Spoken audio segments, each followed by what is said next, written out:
Que la paix de notre Seigneur Jésus-Christ soit dans vos cœurs, dans vos pensées, au nom puissant de Jésus-Christ de Nazareth.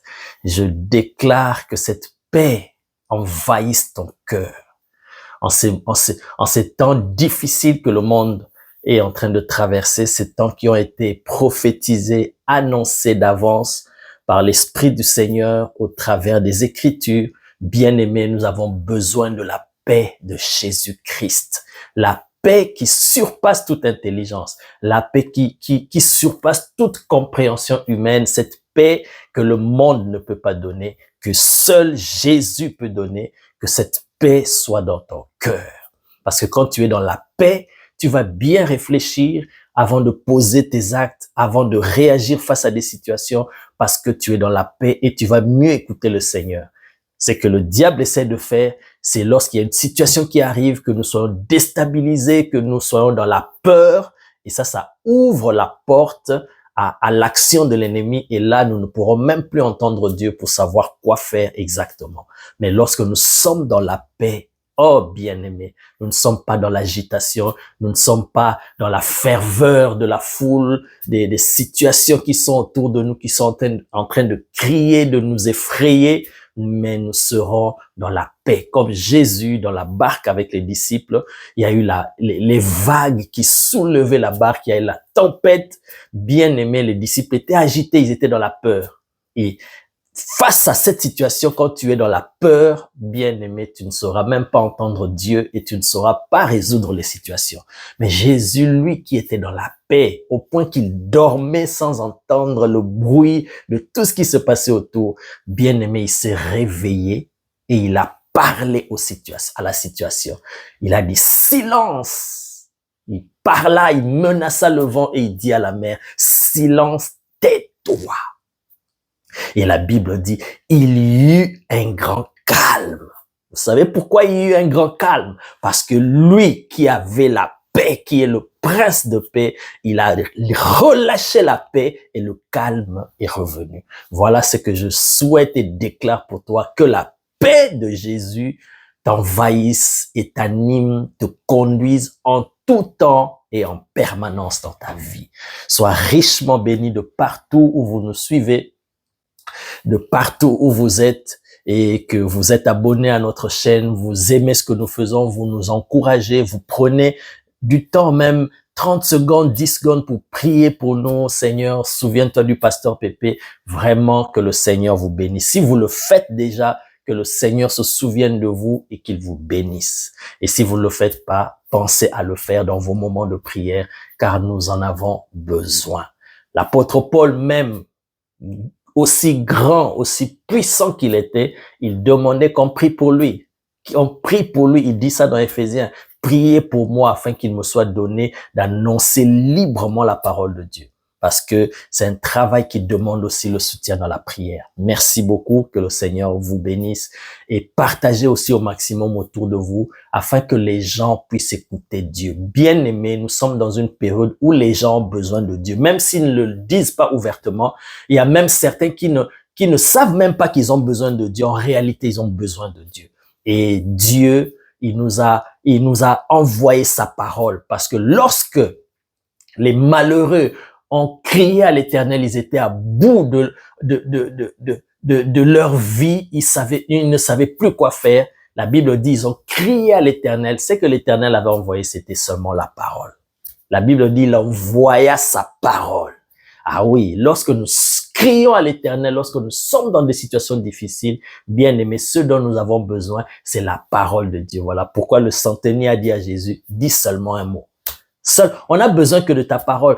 Tu n'as même pas besoin de te déplacer, seulement ta parole. Alors, bien aimé, tu n'as pas besoin de te déplacer pour aller jusqu'aux États-Unis ou au Congo, toi qui es au Bénin, ou en Côte d'Ivoire, au Cameroun. Juste un clic, tu envoies partager, tu envoies ce message d'exhortation, les paroles qui sont données sur cette chaîne, tu envoies et tu partages, bien aimé. Et les gens seront bénis. Une seule parole du Seigneur envoyée, bien-aimé, la personne là-bas va recevoir une édification, une délivrance, une guérison. Sois richement béni au nom de Jésus. toi qui vas le faire. Comme le Seigneur avait l'habitude de le dire, vous êtes heureux, vous qui entendez ces choses, vous qui apprenez ces choses, mais pourvu que vous les pratiquiez. Alléluia. Alors pratique cela souvent autour de toi. N'aie pas honte, ne sois pas gêné. Envoie. Quand l'Esprit de Dieu te met à cœur d'envoyer à quelqu'un, toi tu ne sais pas pourquoi, mais envoie seulement. Ce que l'Esprit de Dieu va faire, tu ne le sais pas. Et tu auras ta récompense un jour. Le Seigneur te montrera, voilà ce que tu avais fait. Et voici ta récompense. Ah, je suis dans une grande joie quand je veux parler de mon maître, de mon boss, de mon Seigneur, celui qui m'a racheté, celui qui m'a sauvé. Alors, aujourd'hui, de quoi allons-nous parler? Qu'est-ce que le Saint-Esprit veut nous donner comme repas spécial? Aujourd'hui, nous allons parler d'une clé, une clé spéciale. C'est une clé qui nous permet d'accéder à la grandeur. Ceux qui sont sensibles à l'Esprit de Dieu commencent déjà à comprendre de quoi allons-nous parler, de quelle notion ou de quelle vertu allons-nous parler. C'est une clé qui nous donne accès à la grandeur. C'est un palier qui nous mène à la grandeur ou à la gloire. Oh my God. Qu'est-ce qu'une clé? Une clé, c'est ce qui te permet d'accéder à quelque chose. C'est ce qui te permet d'ouvrir une porte et d'entrer quelque part. Oui. Alors, nous allons parler de cette clé-là qui te permet d'entrer dans la cour des grands. Oh my God. Oh my God. Cette clé qui te donne accès à la cour des grands, qui te permet d'accéder à la grandeur. Alors, il s'agit de quoi? Si je donne un verset, vous allez directement le comprendre. Proverbe chapitre 15, verset 33. Qu'est-ce qu'il est dit? La dernière partie. L'humilité précède la gloire. Ah oui. Nous allons parler de l'humilité, la vraie grandeur, ce qui te permet, la clé qui te permet d'accéder à la vraie grandeur. Ou en d'autres termes, l'humilité qui est l'expression de la vraie grandeur. Ah oui. Jésus a dit à ses disciples, le plus grand parmi vous sera votre serviteur. Vous voulez savoir qui est le plus grand? Parce que les disciples avaient cette lutte entre eux. Bien aimés, ce n'était pas seulement au temps de Jésus, même actuellement, même de nos jours, nous vivons cela. Dans le milieu où se retrouvent les humains, bien aimés, il y a cette lutte-là, cette bataille, là, cette guerre de positionnement. Même dans nos assemblées, dans nos églises locales, les gens qui travaillent autour du leader, autour du pasteur principal, il y a toujours ces luttes-là, les rivalités, cette guerre de positionnement. Et ça s'est passé aussi au temps de Jésus, ça n'a pas commencé aujourd'hui. Et ça s'est passé autour de Jésus, les disciples de Jésus. Ils voulaient savoir qui était le plus grand parmi eux. Et Jésus, il entendait leurs échanges, leurs débats, et il leur a dit, celui qui veut être grand parmi vous, qu'il soit votre serviteur. Oh my God. C'est ça l'humilité. Parce que on reconnaît la vraie humilité, on reconnaît la véritable humilité lorsque on est prêt à servir les autres. Nous allons le voir au fur et à mesure du développement de ce message.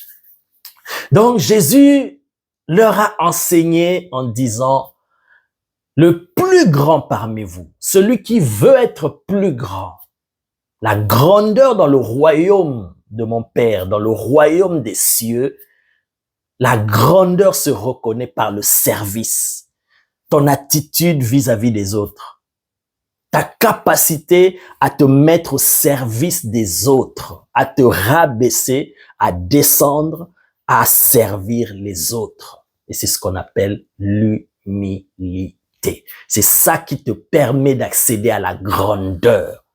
Pas selon nous, selon notre conception des hommes, mais selon la conception de Dieu. Le plus grand, ce n'est pas celui qui donne des ordres, ce n'est pas celui qui dirige. Le plus grand, c'est celui qui sert, qui est en train de servir les autres, qui veut que les autres aillent de l'avant, qui pousse les autres à aller de l'avant. qui se met au service des autres. Oh my God. Thank you, Jesus. Lisons un passage. Lisons, on va lire une déclaration du Maître lui-même dans Matthieu chapitre 11. Nous allons lire quelques versets aujourd'hui, pas mal de versets, selon que l'Esprit de Dieu va nous conduire. Lisons Matthieu chapitre 11, à partir du verset 28, là où le Seigneur a fait une déclaration puissante, une déclaration audacieuse, une déclaration qu'un humain normal ne peut pas oser faire, quelle que soit sa prétention et son arrogance. Écoutez ce qu'il a dit. Il dit, « Venez à moi, vous tous qui êtes fatigués et chargés, et je vous donnerai du repos. » Waouh! Quel défi lancé à l'humanité. Un seul homme, pas un groupe d'hommes, mais un seul homme qui déclare que à lui seul, il peut donner la solution à tous les humains de l'humanité. Waouh! Ah, alors ça, ce n'est pas un humain normal. Ça ne doit être que le Seigneur des Seigneurs, le Dieu Tout-Puissant. C'est le verset 29 qui nous intéresse. Voici ce qu'il rajoute. « Prenez mon joug sur vous et recevez mes instructions, car je suis doux et humble de cœur. » On va s'arrêter là. C'est ce qui nous intéresse parce que nous sommes en train de parler de l'humilité. Jésus, le Seigneur lui-même, il définit, en parlant de lui ici, il dit, « Je suis doux et humble de cœur. » C'est important de comprendre cette précision. Je suis humble, mais de cœur. On commence déjà à entrer dans la compréhension de la vraie humilité. La vraie humilité, bien-aimé, c'est l'humilité de cœur. Ce n'est pas l'humilité de parole. Ce n'est pas l'humilité des lèvres. Ce n'est pas l'humilité d'un semblant, d'une apparence. Ah non, moi je suis humble. Tu vois même ma façon de parler, je suis humble. Je marche comme ça, en longeant même les murs, en se cachant, en s'effaçant. Non, non, non, pas moi, pas à moi. Non, non, non. Je n'aime pas les regards, je n'aime pas les caméras autour de moi. Là, on dit que c'est une personne humble. Rien à voir, bien aimé. Ça, c'est notre conception humaine. Quelqu'un de comme ça, il peut paraître humble, mais plein d'orgueil en lui. Mais Dieu ne regarde pas ça. La vraie humilité, c'est l'humilité de cœur, selon que dit le Seigneur. Je suis humble de cœur. Ça doit venir du cœur et ça se traduit par les actes, par les attitudes, par les comportements vis-à-vis des autres. C'est par cela qu'on peut reconnaître cette personne est humble. Nous allons le comprendre au fur et à mesure. C'était très important de comprendre, bien-aimé, parce que plusieurs sont humbles, mais de lèvres et d'apparence. Mais ce que Dieu veut pour nous, que nous soyons à l'image de notre Maître Jésus, c'est que nous soyons humbles de cœur. Alors nous allons comprendre. Entrons maintenant dans notre texte de base qui va nous servir de fondement pour comprendre la vraie humilité, qui te permet d'entrer dans la cour des grands ou d'accéder à la grandeur, ou qui est l'expression de la vraie grandeur. Là, on dira vraiment que tu es grand. On a dit, Jean-Baptiste, il sera grand. Mais bien aimé, on n'a pas vu Jean-Baptiste vivre dans le palais royal. On n'a pas vu Jean-Baptiste se vêtir des vêtements de marque, ou se nourrir, ou il est à table toujours bien, une table bien garnie. Non. Il se nourrissait du miel et des sauterelles sauvages. Il vivait dans les déserts. Il n'avait qu'un manteau de poils de chameau. Mais aux yeux de Dieu, Jean-Baptiste était grand. Oh, oh my God. Donc la grandeur selon les hommes est différente de la grandeur selon Dieu. Mais ce que Dieu veut, que nous soyons grands à ses yeux. Mais maintenant, qu'est-ce qui va te permettre d'accéder à cette vraie grandeur? C'est l'humilité. Alors, lisons dans Jean chapitre 13. Jean chapitre 13.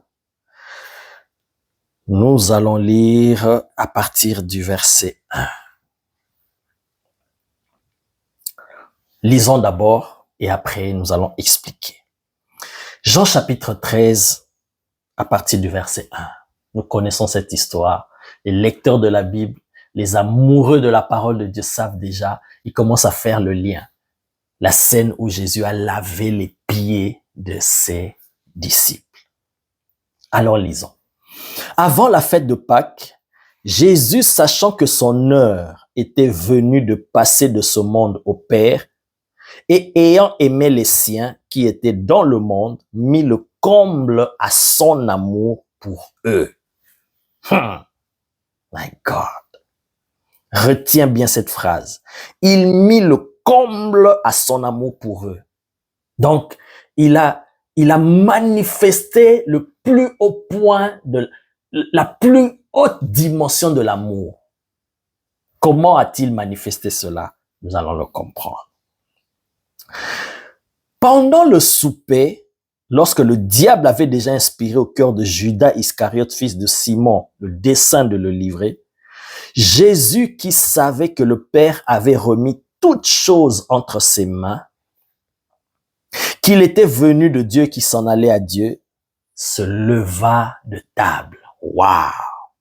Bien-aimé, quand tu lis la parole de Dieu, lis avec le Saint-Esprit et que le Saint-Esprit te transporte, parce que c'est possible. Moi, ça m'est arrivé plusieurs fois quand je lis la Bible, le Saint-Esprit me transporte jusqu'au moment où les faits se sont déroulés. Tu peux voir cette scène-là et vivre et ressentir ce qu'il y avait autour. My God, c'est possible.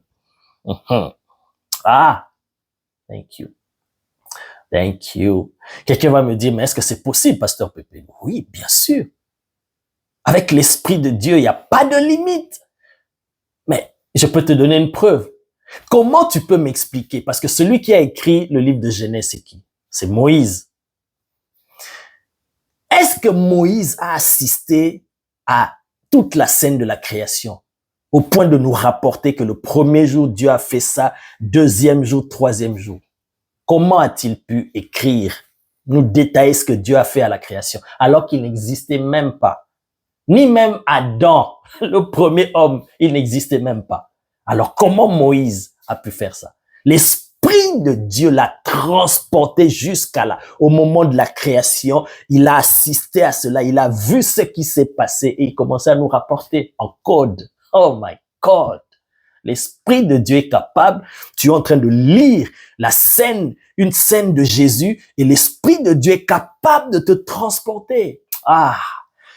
Aïe, aïe, aïe. Je suis tenté de parler même d'une expérience que j'ai vécue par rapport à la parole de Dieu, mais je partagerai cela prochainement. Sinon, nous allons commencer à nous éloigner un tout petit peu du message. Mais restons dans le contexte. Alors, voyons Jésus. Il était à table avec ses disciples et du coup, il se lève. La Bible dit au verset 4, se leva de table, ôta ses vêtements et prit un linge dont il se ceignit. Ensuite, il versa de l'eau dans un bassin et il se mit à laver les pieds des disciples. Waouh! Et à les essuyer avec le linge dont il était saint. Il vint donc à Simon-Pierre et Pierre lui dit, « Toi, Seigneur, tu me laves les pieds! » Oh, le point d'exclamation. Oh my God! Ah, lis la Bible avec l'Esprit du Dieu vivant. Donc, Pierre était dépassé. Donc, on n'a pas dit il a commencé par quel disciple, mais il a commencé à laver les pieds des disciples. Je ne sais pas combien. Est-ce qu'il a commencé par André ou par Philippe? Ou, je ne sais pas. Mais la Bible dit, il arrive à Pierre. Pierre lui dit, « Toi, Seigneur, toi, tu vas me laver les pieds? » Verset 7, Jésus lui répondit, « Ce que je fais, tu ne le comprends pas maintenant, mais tu le comprendras bientôt. » Pierre lui dit, « Non, jamais !» Ah non, Pierre était spécial. Pierre était un cas spécial. Oh my God. Non, non, non. C'est pourquoi un jour Jésus a dit, « Jusqu'à quand vous supporterai-je mes disciples ?» Jésus avait des disciples terribles. Oh! Pierre lui dit, « Non, jamais tu ne me laveras les pieds. Écoute la réponse de Jésus. Jésus lui répondit, si je ne te lave, tu n'auras point de part avec moi. Quelle réponse! Quelle phrase prophétique qui contient des mystères. Donc, laver vos pieds, ça a une signification beaucoup plus profonde que ce que tu imagines, Pierre. Alors, si tu refuses que je te lave les pieds, tu n'auras point de part avec moi. Donc, lavez vos pieds. Je suis en train de vous introduire. Oh my God, dans ma ceinture. My God. Verset 9, quand Pierre a compris, il dit, Simon Pierre lui dit, Seigneur, non seulement les pieds, mais encore les mains et la tête. Jésus lui dit non. Celui qui est lavé n'a besoin que de se laver les pieds pour être entièrement pur. Et vous êtes purs, mais non pas tous. Jésus est en train de parler en code des merveilles, des richesses prophétiques inimaginables. Mais nous n'allons pas décoder cela aujourd'hui. Aujourd'hui, nous sommes en train de parler de l'humilité, du geste qu'il a posé. Verset 11, car il connaissait celui qui l'est livré. Je reprends le verset 10. Jésus lui dit, celui qui est lavé n'a besoin que de se laver les pieds pour être entièrement pur. Et vous êtes purs, mais non pas tous. Verset 11, car il connaissait celui qui le livrait. C'est pourquoi il dit, vous n'êtes pas tous purs. Après qu'il leur eut lavé les pieds et qu'il eut pris ses vêtements, il se remit à table et leur dit, comprenez-vous ce que je vous ai fait? Vous m'appelez maître et seigneur, et vous dites bien, car je le suis. Si donc je vous ai lavé les pieds, moi, le Seigneur et le maître, vous devez aussi vous laver les pieds les uns aux autres. Car je vous ai donné un exemple afin que vous fassiez comme je vous ai fait. En vérité, je vous le dis, le serviteur n'est pas plus grand que son Seigneur, ni l'apôtre plus grand que celui qui l'a envoyé. Si vous savez ces choses, vous êtes heureux pourvu que vous les pratiquiez. Ah, merci Saint-Esprit. Voici cette phrase que j'ai dite dans mon introduction. Alors on s'arrête là. Voici maintenant le contexte de cet événement. Là, nous sommes, écoutez-moi attentivement. Écoute attentivement. Si tu étais en train de faire quelque chose, mets ça un peu de côté et écoute. C'est parce que c'est en écoutant la parole de Dieu inspirée, transmise par le Saint-Esprit, mais au travers de la bouche d'un humain, c'est cette parole-là qui transforme, elle a la vie. Jésus dit, vous êtes purs à cause de la parole que je vous ai annoncée. Parce qu'il était en train de les enseigner, cette parole qui est vivante était en train de les purifier parce qu'ils entendaient, rien que parce qu'ils entendaient. Donc quand tu écoutes une parole ointe, une parole inspirée de Dieu, bien-aimé, cette parole-là est en train de travailler en toi. S'il y avait une maladie, la parole va déposer, parce qu'elle est vivante, elle a la vie, elle va déposer la vie. Elle va apporter une guérison. Elle va transformer ton âme. Elle va renouveler ton intelligence. Elle va apporter beaucoup de choses. Elle va te donner des clés. Donc, c'est pourquoi quand tu écoutes la parole de Dieu, bien aimé, moi, quand j'écoute la parole de Dieu, je suis en train d'écouter un enseignement ou de suivre un message bien aimé. Je suis plongé à 100% au point que même je peux retourner en arrière pour mieux comprendre. Ah oui. Donc, écoute attentivement. Ici, nous sommes dans Jean chapitre 13. Avant que j'explique Jean chapitre 13, je vous ramène juste au chapitre précédent que nous n'allons pas lire. Après ce message, tu peux le vérifier. Tu peux, ou même parce que tu seras en train d'écouter ce message au travers de cette vidéo, tu peux mettre pause et vérifier et ensuite revenir. Dans le chapitre juste précédent, le chapitre 12, il y a une scène qui s'est passée. Et l'apôtre Jean, oh my God, je suis tenté d'ouvrir plusieurs parenthèses, mais aïe, aïe, aïe, Esprit de Dieu, aide-moi. L'apôtre Jean, son évangile a été écrit d'une manière spéciale. Et ce n'est pas en vain que le chapitre 13 vient juste, cette scène, il met ça au chapitre 13, juste après la scène du chapitre 12. Il y a quelque chose qui s'est passé au chapitre 12 de pareil, d'identique à ce qui vient de se passer ici dans le chapitre 13 que nous venons de lire. La Bible dit un jour Jésus arriva à Béthanie. Et là se trouvait Lazare, qu'il venait de ressusciter des morts. Parce que Jésus a ressuscité Lazare dans le chapitre 11 du livre de Jean. Dans Jean chapitre 11. Et le chapitre 12, Jésus arrive à Béthanie. Et il entre dans une maison et là se trouvait Marie, Marthe, et il y avait Lazare aussi qui était à table avec Jésus. Et la Bible dit il y avait beaucoup de Juifs qui étaient venus là, dans cette maison, non pas pour voir Jésus, mais par curiosité de voir un mort qui a été décomposé pendant 4 jours, mais qui a été ramené à la vie. Donc, ils ont entendu parler de cela et ils voulaient, la Bible dit, ils sont venus spécialement pour Lazare, pour voir Lazare. My God! Cet homme qu'on a pleuré, cet homme qu'on a vu mourir, on l'a mis dans le sépulcre. Il commençait à sentir mauvais, il se décomposait, mais il est vivant. Donc, il voulait le voir. Et donc, Jésus était là à table et Lazare était à côté. Et la Bible dit, Marthe était en train de servir. Et il y avait plein d'autres personnes. Et la Bible dit, Marie arrive. Oh my God. Il y a que Jean qui a cité le nom. Cette histoire est rapportée dans Matthieu, dans Marc, mais on a parlé juste d'une femme. Et c'est Jean qui nous clarifie qu'il s'agissait de Marie. Et Marie arrive et a pris un parfum de grand prix. Elle a commencé à verser sur Jésus. Elle a versé aux pieds de Jésus. Elle a commencé à laver les pieds de Jésus avec ce parfum. My God.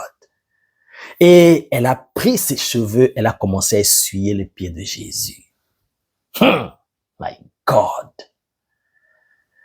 Et Jésus était là en train de regarder. Les disciples aussi. Et tout d'un coup, les disciples se sont indignés, ils se sont mis en colère. Et Jean, il précise que c'était Judas. Donc j'imagine que tous, ils étaient indignés, ils étaient vraiment dérangés par cet acte. Ils ont eu tous la même réaction, la même pensée. Mais Judas, c'est lui qui a eu le courage de dire, mais pourquoi ce gaspillage, Seigneur? Pourquoi tu as accepté, permis ce gaspillage? Ce parfum coûte cher, trop cher. On pouvait le vendre à plus de 300 deniers et donner l'argent aux pauvres, aider les gens. Il y a des gens qui ont besoin. La Bible précise, Jean, il précise, quand Judas a dit ça, ce n'était pas parce qu'il avait pitié des pauvres, il se souciait des pauvres. Non, c'est parce qu'il était voleur et il volait dans la bourse. Et Jésus, voyant leur réaction, il dit, mais pourquoi vous faites de la peine à cette femme? Pourquoi? Arrêtez. Vous n'avez aucune idée de l'impact de l'acte de cette femme. Ce qu'elle a fait, c'est une bonne action à mon égard. Les pauvres, vous en avez toujours et vous en aurez toujours. Et vous aurez le temps de leur faire du bien, de les aider. Mais moi, vous ne m'aurez pas toujours. Je suis en train de partir. Et c'est que cette femme a fait, écouter ce que Jésus a dit. C'est que cette femme a fait, elle a d'avance embaumé mon corps. My God! Jesus! Jésus dit, cette femme, elle a d'avance. Donc, ça veut dire, c'était prophétique. C'était, oh my God! Cette femme est entrée dans le prophétique. Jésus dit, elle a d'avance embaumé mon corps. On embaume quel corps? Le corps d'un mort, un cadavre. Jésus dit, elle a d'avance embaumé mon corps pour ma sépulture. Et il rajoute ceci. Il dit, je vous le dis en vérité. Là, je crois que c'est dans l'évangile de Marc. Quand le Seigneur parle, déjà ce qui sort de sa bouche, c'est la vérité. Mais quand il rajoute, oui, il fait précéder sa déclaration de l'expression « je vous le dis en vérité » ou bien « en vérité, je vous le dis ». Bien aimé, ça c'est un décret. Ça là, c'est autre chose. Il dit « je vous le dis en vérité ». Partout où l'évangile, cette bonne nouvelle sera prêchée dans le monde entier, partout, on parlera de l'acte de cette femme. On parlera de ce qu'elle a fait pour moi. Donc, par l'acte qu'elle a posé, cette femme, de venir au pied de Jésus, cet acte que les disciples n'ont pas compris, dont ils n'ont pas compris la portée, ni la grandeur spirituelle, ni le sens spirituel, Jésus a dit, vous n'avez aucune idée. Cet acte est d'une portée terrible. Et la conséquence de cet acte qu'elle a posé, de se jeter à mes pieds, de laver mes pieds avec ce parfum de grand prix. Oh, cet acte-là l'introduit dans la cour des grands. Elle devient éternelle. Partout on parlera de l'évangile, alors que l'évangile, bien aimé, la bonne nouvelle, elle ne passera jamais. Les cieux et la terre passeront, mais la parole de l'Éternel ne passera pas. Donc cette femme est attachée à l'éternité. Elle entre dans la cour des grands. Qu'est-ce qui l'a amené à entrer dans la cour des grands? Son acte d'humilité, de descendre aux pieds de Jésus, de laver les pieds de Jésus. Donc tout ça là, ça s'est passé dans Jean chapitre 12. Et maintenant nous arrivons au chapitre 13. Jésus est à table. Parce qu'il s'est rendu compte que les gens n'ont pas compris la portée de ce qui s'est passé là. Il y avait la foule, mais Jésus, vous savez bien aimé, avec la foule, Jésus donnait un enseignement, mais avec ses disciples en privé, c'était un autre enseignement. C'était une masterclass en privé. My God. Ah, bien aimé. Il y a des enseignements qu'on ne peut pas donner comme ça, même dans les réseaux sociaux. Je vous assure, même quand je partage la parole de Dieu ici, bien aimé, j'essaie de voir ce que je peux transmettre et ce que je ne peux pas transmettre. Parce que tout le monde a accès aux réseaux sociaux, aux médias. Ah oui. Et donc, il y a même les non-convertis, il y a des bébés spirituels. Alors, si tu donnes, tu parles des profondeurs juste comme ça, sans sagesse, bien aimé, ça peut tuer certains. Ça peut même pousser les autres à se poser des questions sur leur foi. Donc, il y a des choses qu'on ne peut pas enseigner comme ça en public. Il y a des mystères qu'on peut expliquer seulement en masterclass, en privé. Ah, ça, c'était une parenthèse. Donc, là, Jésus, comme il y avait les gens, la foule, il ne pouvait pas donner cet enseignement. Au chapitre 13, il est en privé maintenant avec ses disciples. La Bible dit ceci. Il savait déjà qu'il était en train de partir. Et là, il va leur démontrer, voilà pourquoi la Bible dit, je vous ai dit de retenir cette phrase, il mit le comble à son amour. Il va leur montrer l'expression de l'amour la plus haute. Ah, l'expression la plus haute de l'amour, c'est servir les autres. Et c'est ça même, l'humilité, c'est ça la vraie grandeur. Voilà pourquoi il est dit, Jésus mit le comble à son amour pour eux, bien-aimés. Le plus haut niveau de l'amour, c'est servir. Voilà pourquoi il est dit, car Dieu a tant aimé le monde qu'il a donné son Fils unique. Le plus haut niveau de l'amour, de l'expression de l'amour, c'est servir les autres. Ah oui. Voilà pourquoi Jésus a dit, le Fils de l'homme est venu non pour être servi, mais pour servir de rançon pour plusieurs. C'est ça la démonstration de l'amour. Bien aimé, l'humilité, la vraie humilité de cœur, c'est l'expression du véritable amour. C'est ça la vraie grandeur. C'est ce qui t'introduit dans la cour des grands. Nous allons le comprendre. Alors Jésus, qu'est-ce qu'il fait? Tout d'un coup, il se lève de table. Donc, il est là avec les disciples. On voit le maître se lever. Il enlève les vêtements qu'il avait et il met un linge autour de lui. Je suis sûr que les disciples étaient en train de se regarder, mais qu'est-ce qui se passe ici? Qu'est-ce qui se passe? Ah, Jésus voulait leur donner un enseignement par l'acte. Il voulait leur enseigner l'humilité, la vraie humilité de cœur. Ce qui te permet d'accéder à la grandeur. Cette femme, Marie, elle est entrée dans la grandeur parce qu'elle a posé le même acte. Quelqu'un peut se demander, ah, Donc, si je comprends alors ce que tu es en train d'expliquer, Pasteur Pépé, ça veut dire que je dois commencer à laver les pieds des gens. Non, ce n'est pas ça. Tu vas le comprendre, bien-aimé. Et retiens ceci déjà, que quand on parle de cet acte d'humilité-là, de laver les pieds, c'est servir les autres. Tu vas le comprendre au fur et à mesure. C'est pourquoi j'ai dit, sois attentif jusqu'au bout. Oh my God. Jésus, il voulait leur donner cet enseignement-là par l'exemple. Parce que lui-même, il est l'exemple parfait du chemin qui mène vers la grandeur. N'est-ce pas que nous avons lu dans Philippiens chapitre 2 que Jésus, oh my God, il s'est humilié lui-même. Lui qui était l'égal de Dieu. Lui qui, du haut de sa divinité, il s'est dépouillé lui-même. C'est le même acte qu'il a posé ici. Il a enlevé ses vêtements qu'il avait. Donc Jésus s'est dépouillé. L'apôtre Paul nous explique dans Philippiens chapitre 2. Jésus s'est dépouillé lui-même et il est venu, il s'est présenté en forme de serviteur. Il a servi les hommes. Il s'est rabaissé, lui, le grand Dieu. Il s'est rabaissé au point de servir les hommes. Il s'est humilié lui-même jusqu'il est allé à la mort de la croix pour servir les hommes. Et la Bible dit la conséquence, c'est pourquoi Dieu l'a souverainement élevé. Donc, l'humilité précède la gloire, précède la grandeur. Tu veux être grand, tu veux être élevé, tu veux être,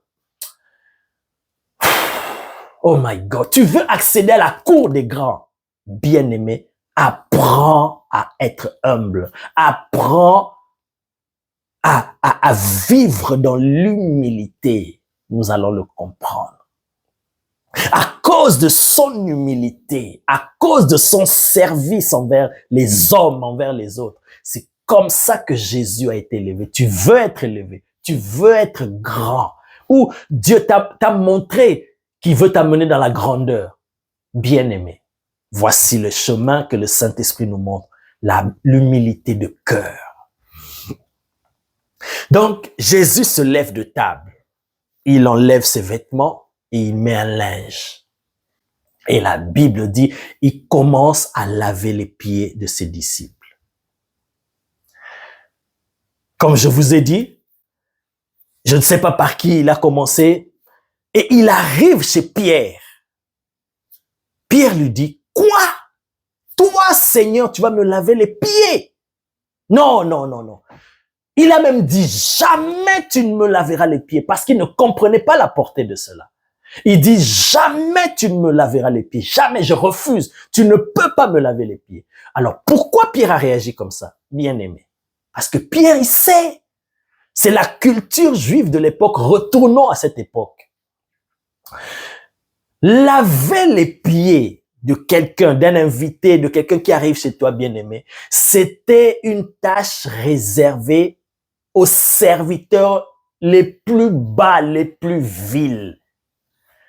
Une grande personnalité ne peut pas laver les pieds de quelqu'un qui arrive chez lui. C'était une culture de l'époque. Pourquoi? Parce qu'à l'époque, ils marchaient souvent à pied et avec des sandales, ils portaient des sandales. Et quand vous marchez, c'est sur des routes poussiéreuses, pleines de boue, pleines de saleté. Et avec des sandales, vous imaginez, même nous ici, même quand on est en été, on porte des sandales. Bien aimé, tu es sur une route avec plein de poussière, les pieds se salissent vite. Que lorsque tu as des baskets, tu as des chaussures. C'est tout à fait normal. Et donc, à l'époque, c'était comme ça. Ils avaient des sandales et ils marchaient beaucoup à pied. Et quand tu arrives chez quelqu'un, en tout cas, comme signe d'hospitalité, de bienveillance, de respect, on doit laver les pieds pour entrer à la maison. Et donc, cette tâche-là, c'était pour on va dire, même les esclaves. C'était pour les gens inutiles, pour des serviteurs d'un bas niveau. Quand quelqu'un lave les pieds, ça veut dire c'est vraiment un inférieur. Alors Pierre, il dit, quoi? Toi, mon Seigneur, avec ce que j'ai déjà vu, ce que tu m'as démontré, tu es tellement grand que tu ne peux pas me laver les pieds. Voilà pourquoi Pierre a refusé. Pierre a dit, non, Souvenez-vous, lorsqu'il y a eu la pêche miraculeuse, lorsque Jésus a utilisé la barque de Pierre pour enseigner, après il lui dit, allez, allons en eau profonde et jette ton filet. Lorsque Pierre a eu la pêche miraculeuse, il a dit, Seigneur, éloigne-toi de moi, je suis un pécheur. Oh, il a vu la grandeur de Jésus. Pierre a vu, il a eu la démonstration de la grandeur de Jésus. Pierre savait, Pierre, on ne pouvait pas lui raconter qui était Jésus. Il a vu le Seigneur marcher sur les eaux. Il a vu le Seigneur multiplier des pains. Il a vu le Seigneur ressusciter Lazare. My God! Et donc, Pierre, il dit, toi, excusez-moi, il dit, toi, tu vas me laver les pieds. Ce n'est pas ta tâche. Oh my God. Oh, c'est la même réaction que Jean-Baptiste a eue. Je vous ai parlé de Jean-Baptiste au début. Pourquoi l'ange a dit qu'il sera grand dans le royaume de Dieu? Pourquoi? Alors que Jean-Baptiste n'a même pas fait des miracles comme Moïse, comme Élie. Oh, bien-aimé, Jean, quand il a vu le Seigneur, il a dit, moi te baptiser, moi? Ah non, impossible. Jean a refusé, il a dit, je peux pas te baptiser. Tu es plus grand que moi. Je ne suis même pas capable de descendre au niveau de tes pieds. Je ne suis même pas capable de te servir. Toi, tu es grand. Et moi, te baptiser. Bien-aimé. Non. Ah. Jesus, thank you. Jean a reconnu la grandeur du Seigneur. Et il s'est dit, il n'est même pas digne de descendre au niveau des pieds de Jésus. Ah, Jesus. Jean est entré dans la cour des grands. Parce qu'il savait que Jésus, il a dit que je diminue, je sois plus bas, je ne suis même pas à ton niveau, que toi tu puisses grandir. Ah oui, c'est ça l'humilité de Jean. Je reviens à Pierre. Pierre, il dit, Jésus, non, tu ne me laves pas les pieds. Alors Jésus lui parle en code que j'ai essayé un peu de vous expliquer ici, que Jésus parlait de quelque chose qui a une portée spirituelle terrible. Et donc, Pierre a compris, il a dit, ok, alors j'accepte, lave-moi les pieds. Et Jésus a lavé les pieds de tous les disciples. Et quand Jésus a fini, il dit, vous voyez ce que je viens de vous faire. Je vous ai fait cela pour vous donner l'exemple, pour vous enseigner par l'exemple, pour que vous puissiez comprendre. Moi que vous appelez Seigneur, moi que vous appelez Maître, parce que vous reconnaissez ma grandeur. Mais regardez ce que j'ai fait. J'ai fait ce qu'un grand, selon le monde, ne peut jamais faire. Mais ce qu'un grand dans le royaume peut faire, j'ai lavé vos pieds. Je vous ai servi. J'ai été votre serviteur. Vous êtes assis autour de la table et moi, je suis plus bas au niveau de vos pieds en train de vous laver les pieds. Je suis en train de vous servir. Je suis votre serviteur. Alors faites aussi cela les uns pour les autres. Jésus n'a pas voulu forcément dire que voilà, lavez les pieds, vos pieds entre vous les uns les autres. Ce n'est pas forcément ce qu'il voulait dire. Ce qu'il voulait dire, laver les pieds les uns les autres, c'est servir les uns les autres. Le plus grand parmi vous qui soit votre serviteur. Apprenez à servir les autres. C'est ça la vraie grandeur. Et c'est ça l'humilité. Oh my God, thank you Jesus. C'est ça ce que Jésus voulait leur enseigner. La vraie humilité, bien-aimée, c'est l'humilité de cœur. Et ça se traduit par les actes, pas par les paroles. Ce que le Seigneur veut, que notre attitude vis-à-vis des autres, bien-aimés, on reconnaît ou on mesure l'humilité, pas par rapport à ce que tu dis toi-même. Je suis humble, j'ai l'humilité. Non, l'humilité, ce n'est pas par rapport à soi-même. C'est impossible. L'humilité, c'est par rapport aux autres. Et l'humilité, ce n'est pas par rapport à Dieu. Non, ce n'est pas par rapport à Dieu que tu ne vois pas, c'est par rapport aux autres. Comment tu peux dire tu aimes Dieu que tu ne vois pas alors que celui que tu vois, ton frère, tu ne l'aimes pas? Ton humilité, c'est par rapport aux autres. Bien-aimés, apprenons ceci, ce que le Saint-Esprit veut nous enseigner pour que nous puissions accéder à la grandeur, à la gloire qu'il a réservée pour nous. Bien-aimés, c'est l'humilité et l'humilité de cœur.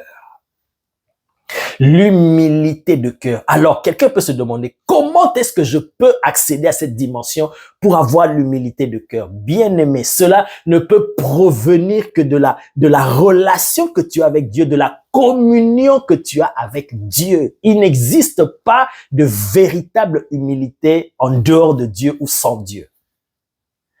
Si tu vois quelqu'un qui ne connaît pas Dieu, qui dit qu'il est humble, bien aimé, c'est une fausse humilité, une humilité d'apparence, de paille. C'est rien du tout.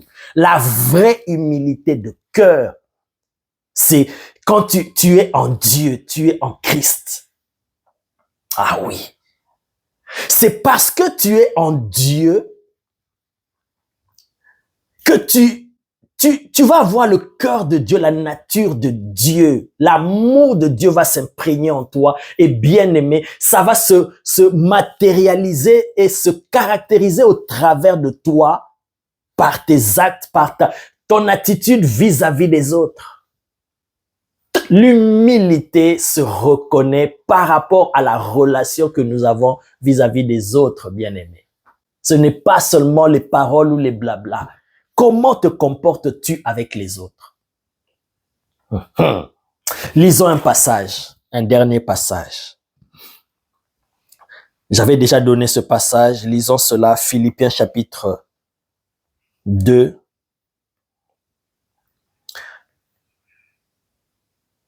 Voici, nous allons lire à partir du verset 3. Ne faites rien par esprit de parti ou par vaine gloire. Mais que l'humilité vous fasse regarder les autres comme étant au-dessus de vous-même. Que chacun de vous, au lieu de considérer ses propres intérêts, considère aussi ceux des autres. Ayez en vous les sentiments qui étaient en Jésus-Christ, les sentiments ou les pensées qui étaient en Jésus-Christ. Lui qui existait en forme de Dieu n'a point regardé comme une proie arrachée d'être égal avec Dieu, mais s'est dépouillé lui-même en prenant une forme de serviteur. En devenant semblable aux hommes et ayant paru comme un simple homme, il s'est humilié lui-même, se rendant obéissant jusqu'à la mort, même jusqu'à la mort de la croix. C'est pourquoi la conséquence de son humilité, de volontairement se rabaisser, se mettre au service des autres. La conséquence, Dieu l'a souverainement élevé et lui a donné le nom qui est au-dessus de tout nom. Oh my God. Vous voyez, la Bible dit que l'humilité vous fasse regarder les autres comme étant au-dessus de vous-même. L'humilité, la vraie humilité de cœur, parce que elle provient de ta communion, de ta relation avec Dieu bien-aimé. Elle ne te poussera jamais à minimiser les autres. Jamais. Tu vois quelqu'un qui te dit qu'il est humble, qui minimise les autres, qui dénigre, qui méprise, qui diminue les autres. Bien-aimé, ce n'est pas un signe d'humilité. L'humilité te permet de respecter les autres, d'honorer, de valoriser les autres, de pousser les autres à aller de l'avant, de ne pas chercher ses propres intérêts, de chercher les intérêts des autres, de se donner pour les autres. C'est ça la vraie humilité, c'est ça la vraie grandeur. Servir les autres, chercher le bien des autres, que les autres aillent de l'avant. Ah oui, ce n'est pas que non parce que je suis grand. Dans cette société, c'est moi le PCA, c'est moi le président du conseil d'administration, c'est moi le médecin général dans cet hôpital. Et tu traites les gens, les infirmières, les aides-soignantes, ou même dans l'église. Moi je suis pasteur, je suis apôtre. Bien-aimé, le plus grand, c'est celui qui sert les autres. La vraie humilité te poussera à valoriser l'autre. Parce que, comme je vous ai dit, la vraie humilité, elle tire son origine, elle a comme sous-bassement Dieu. C'est en Dieu que tu pourras voir maintenant. L'humilité te permettra de voir les autres au travers des yeux de Dieu. Comment est-ce que Dieu considère les autres? Bien-aimé, l'être humain a une grande valeur aux yeux de Dieu. Et alors, quand tu as la vraie humilité de cœur qui provient de ta communion avec Dieu, bien-aimé, tu respecteras les autres et tu serviras les autres. Tu n'auras pas besoin de chercher l'approbation. Tu n'auras pas besoin, comme la Bible dit ici, l'apôtre Paul il dit, tu ne feras pas les choses par esprit de parti ou pour vaine gloire se montrer que moi je suis. Ça doit toujours être moi, toujours moi, rien que moi et encore moi. Non, la vraie humilité, c'est d'abord les autres. D'abord les autres. Tu cherches le bien des autres, tu te sacrifies pour les autres. Bien-aimé, quand cette humilité te caractérise, Dieu va se servir de toi et Dieu va t'amener dans la grandeur. Parce que c'est pour les autres. Ah oui, ah oui. Alors c'est ce à quoi Dieu veut nous amener, bien-aimés. La vraie humilité, l'humilité de cœur. Parce que l'humilité précède la gloire. Tu veux entrer dans la gloire que Dieu a réservée pour toi. Tu veux vivre la grandeur, bien-aimé. L'humilité doit précéder. Le patriarche Abraham, bien-aimé, quand Dieu s'est révélé à lui, Dieu lui a parlé, les promesses que Dieu lui a données, ça montre que Dieu voulait l'amener à un niveau de grandeur terrible. Bien-aimé, on l'appelle le père de la foi. Est-ce que vous savez que la foi n'a pas commencé avec Abraham? Quand on nous dit dans Hébreux 11, c'est par la foi que Noé a fait ceci, c'est par la foi que Abel, bien aimé, ils ont précédé Abraham. Ils ont précédé Abraham. Mais pourquoi on l'appelle le père de la foi? Regardez le niveau où Dieu l'a amené. À un niveau de grandeur inimaginable. Au point qu'il est devenu une entité. Les gens qui mouraient avant Jésus, ils allaient dans le sein d'Abraham. Vous imaginez la grandeur, la position de grandeur où Dieu l'a amené. Mais pour qu'il arrive là, pour qu'il accède à cette grandeur, bien-aimé, Abraham est passé par le chemin de l'humilité. Je peux vous le démontrer de plusieurs manières. Je peux vous le démontrer de plusieurs manières. Abraham était humble. Abraham ne méprisait pas les hommes. Abraham connaissait la valeur des hommes, bien-aimés. Quelle que soit la position que tu occupes, le rang social que tu as, quel que soit l'argent que tu peux avoir, bien-aimé, apprends à être humble de cœur. Aime les autres. Abraham, je peux vous donner deux exemples. Un premier exemple, lorsqu'il a rencontré Melchisedec, il a vu un homme. Il pouvait aussi le banaliser. Il pouvait dire que moi, Dieu m'a déjà élevé. Dieu m'a béni. Mais il a respecté, il a honoré. Il ne savait pas que c'était le sacrificateur du Dieu très haut. C'était une préfiguration de Christ qui l'a béni. Aujourd'hui, bien-aimé, tu peux voir quelqu'un. Moi, j'ai reçu les promesses de Dieu. Moi, je suis tel. Je suis apôtre. Je suis bishop, archibishop, bien-aimé. Tous ces titres-là, ça ne veut rien dire aux yeux de Dieu. Sois humble. Quel que soit ce que tu peux avoir, quels que soient les titres que tu peux porter. Ton humilité te permettra aussi d'écouter les autres. Ton humilité te permettra de dire non. Dieu a déposé aussi une grâce dans les autres. Une grâce que moi, je ne pourrais pas avoir. Donc, je dois aussi écouter les autres. Je ne dois pas mépriser les hommes. C'est ça la vraie humilité. Dans ton attitude, dans ton comportement vis-à-vis des autres. Quand Abraham a vu Melchisedec, la Bible dit, il lui donna la dîme de tout, et mais à cause de son attitude d'humilité, il n'a pas considéré que moi je suis Abraham, moi je suis celui à qui Dieu a parlé, il s'est révélé.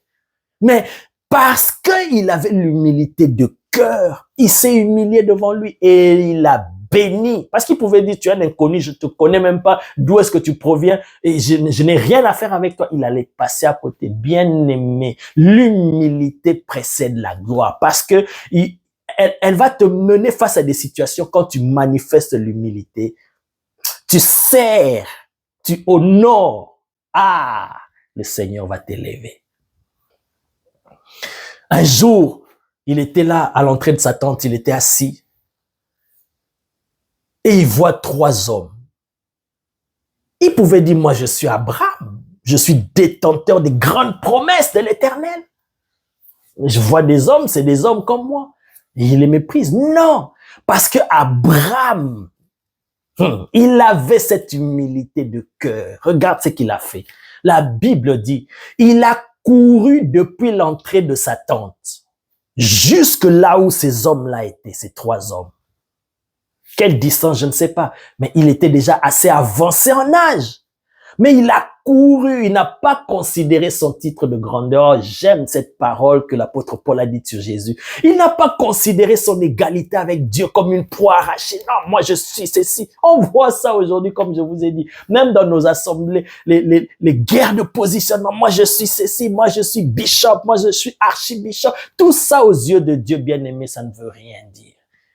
Ah, soyons humbles, bien-aimés. Quelles que soient les grâces et les talents que Dieu te donne, sache que c'est pour les autres.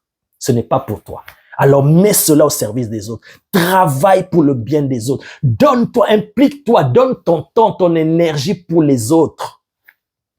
Investis-toi dans la vie des autres, que les autres aillent de l'avant. Ne recherche pas tes propres intérêts. Cherche à ce que les autres aillent de l'avant. C'est ça la véritable grandeur. Et c'est ça l'humilité. Et Dieu va t'élever parce que tu seras comme un coach. Tu seras comme... tu vas entrer dans la cour des grands. On parlera de toi, bien-aimé. Oh, Jesus, thank you. Thank you. Thank you. Thank you. Abraham les a vus. La Bible dit, il a couru depuis l'entrée de sa tente jusque là où ils étaient. Il se prosterna devant eux. Il pouvait dire, c'est des inconnus, des gens que je ne connais pas. Moi, je suis Abraham, mais il n'a pas regardé son titre de patriarche. Il n'a pas regardé son niveau de positionnement. Non, il s'est humilié. Et c'est pourquoi je vous ai dit, la vraie humilité, ça ne peut pas exister en dehors de Dieu. Parce que là, pour reconnaître que ces gens qui sont là, ils ont quelque chose de spécial. Ah, bien-aimé. Il faut que l'Esprit de Dieu puisse te montrer et tu dois être en communion avec Dieu. Et c'est comme ça qu'Abraham, il est arrivé, il a dit, entrez, venez manger chez moi et venez, on va vous laver les pieds, encore une fois, laver les pieds. Ah, bien-aimé. Et il leur a donné à manger. Et c'est ce qui a déclenché la prophétie de la venue d'Isaac. Ça a précipité la venue d'Isaac. Oh, Jesus, thank you. Je peux vous parler de David, de tout. Je peux vous montrer des exemples de ceux qui sont devenus grands. Ils sont passés par le chemin de l'humilité. Parce que l'humilité, c'est la clé qui te fait accéder à la grandeur, à la gloire. David, il savait qu'il avait reçu l'Esprit de Dieu, l'onction. My God, il connaissait l'excellence des promesses qu'il avait, que le Messie allait sortir de lui. Il avait reçu l'onction pour devenir le roi d'Israël. Le roi est le premier-né de tous les rois. Mais il a servi Saül, qu'il savait que Dieu l'avait déjà rejeté. Il savait. Et il voyait Saül, le roi Saül, dans des états de faiblesse. Mais il a servi Saül jusque Saül est mort. Il a pleuré Saül. Ah, c'est pourquoi Dieu l'a élevé, bien-aimé. Voici le chemin qui mène à la grandeur. Aujourd'hui, le nom d'Abraham est un grand nom, non seulement en Israël, mais dans toutes les nations de la terre. Toutes les 3 grandes religions du monde se réclament d'Abraham. L'islam se réclame d'Abraham. Le christianisme se réclame d'Abraham. Le judaïsme se réclame d'Abraham. David, c'est le plus grand de tous les rois. Bien-aimé. Jésus lui-même, il nous a montré. Aujourd'hui, il a le nom qui est levé au-dessus de tous les noms. Mais pour hériter de ce nom-là, il s'est rabaissé, il s'est humilié. Je vais terminer en disant ceci, bien-aimé. J'ai fait une expérience. C'est quelque chose que je n'ai pas découvert seulement en lisant la Bible, mais je l'ai découvert par expérience réelle dans ma relation avec Dieu. Plus tu t'approches de Dieu, plus tu approfondis ta relation, ta communion avec Dieu, plus tu deviens humble. C'est ça, l'humilité de cœur. Pourquoi? Parce qu'il y a quelque chose qui va se passer. Plus tu t'approches de Dieu, plus tu commences à connaître Dieu en profondeur, plus tu réalises son infinie grandeur, son immense sagesse. Plus tu t'approches de lui, plus tu commences à découvrir qui il est. Tu te rends compte que l'homme n'est rien. Tu te rends compte que tu ne peux pas t'enorgueillir. Voilà pourquoi un homme ou une femme qui prétend connaître Dieu, mais qui ne fait pas preuve d'humilité, qui est plein d'orgueil, il ne connaît pas Dieu. Ou son niveau de connaissance de Dieu est encore au niveau plus bas.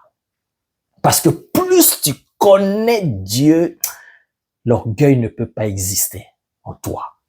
Parce que tu réalises la grandeur de Dieu et tu réalises que sans Dieu, tu ne peux rien faire. Tu n'as même pas à t'enorgueillir. Tu comprends des choses. En fait, tu reçois cette nature de Dieu. Il y a l'amour qui vit en toi. C'est pourquoi je vous ai dit, tu ne pourras qu'aimer les autres. Un homme qui prétend connaître Dieu, qu'il ne le voit pas, mais qui n'aime pas son prochain qu'il voit, il ne connaît pas encore Dieu. Voilà, c'est de là que va naître la vraie humilité de cœur. Approche-toi de Dieu, cherche à connaître Dieu. Et bien-aimé, l'humilité va se manifester au travers de toi. Et tu ne pourras qu'aimer les autres et servir les autres. Tu ne rechercheras plus la vie. En fait, tu ne feras pas des choses pour la visibilité, pour se montrer, pour se pavaner, comme l'apôtre Paul a dit, pour une vaine gloire que les gens me voient et que Non, tu feras des choses parce que tu dois servir au dessein de Dieu. Oui. Ah oui. Ah oui. La vraie humilité de cœur, elle t'introduit dans la cour des grands. Aux yeux de Dieu, tu seras grand et Dieu va lui-même souverainement t'élever. Alors si Dieu t'élève, qui peut te rabaisser? Quel que soit ce que les hommes pourront faire, ils ne pourront pas parce que c'est la main de Dieu lui-même qui va t'élever et qui va te faire voir aux yeux de tous. Pourquoi? Parce que tu as appris à être humble, tu as appris l'humilité, servir les autres. Retiens ceci. Ce que Jésus te demande, ce n'est pas que tu commences à chercher maintenant. Pasteur Pépé, tu es dans quel pays? Je veux venir laver tes pieds. Ça n'a rien à voir avec laver les pieds des uns les autres physiquement comme ça. L'exemple que Jésus a montré, c'est pour dire que moi, je suis le plus grand, je suis le maître. Mais regardez, je vous sers. Bien-aimé, apprends à servir les autres. Ta vie implique-toi à servir les autres. Implique-toi à chercher le bien des autres. Tu es chef d'entreprise. Tu occupes un poste élevé dans la société. Tu es responsable dans un ministère. Bien-aimé, n'écrase pas les autres. Valorise les autres. Fais monter les autres au-dessus de toi. Comme l'apôtre Paul dit, que l'humilité vous fasse regarder les autres comme étant au-dessus de vous-même. N'ayez pas ce complexe de supériorité-là. Ce n'est pas l'humilité. Même si tu dis je suis humble. La vraie humilité se reconnaît par ton comportement, tes attitudes et les actes que tu poses. Tu es là. Tu es grand. On sait que tu es grand. Mais tu sers les autres. Et c'est comme ça que Dieu va élevé. Je vais terminer en donnant cet exemple. Dans notre génération, cet exemple qui me vient à l'esprit tout de suite. Nous connaissons tous cet homme de Dieu qui est déjà retourné auprès du Père, l'apôtre, le prophète Maurice Cyrillot. Regardez comment Dieu l'a utilisé. Un puissant homme de Dieu, avec des miracles authentiques. Il a servi Dieu jusqu'à son âge avancé, en parcourant le monde entier, faisant des croisades, des conférences. Mais vous savez, une des choses qui m'a marqué dans son ministère, quelle que soit la position qu'il occupait de père, mais il savait prendre ceux qui étaient en dessous de lui et les propulser, les amener. Il faisait des réunions où il invitait des prédicateurs en Afrique, beaucoup de gens, je ne vais pas citer de noms, beaucoup de gens que nous connaissons aujourd'hui, surtout au Nigeria, en Afrique et partout, ils sont passés par des conférences de Maurice Cyrillot. Pourquoi? Parce que il était grand, mais il savait prendre les autres et servir les autres et les placer au devant, chercher le bien et les propulser, reconnaître leurs valeurs et les pousser à aller de l'avant. Voilà, à cause de cela aussi, Dieu a rendu son nom grand parce que lui, il servait les autres. Il cherchait le bien des autres. Il ne se considérait pas que non, moi je suis plus supérieur à toi, tu es inférieur à moi, je ne peux pas m'asseoir là et t'écouter prêcher, te voir prêcher. Non. Que l'humilité te fasse regarder les autres comme étant au-dessus de toi-même. Apprends à chercher le bien des autres, pas tes intérêts, mais les intérêts des autres. Sers les autres, les talents, les grâces,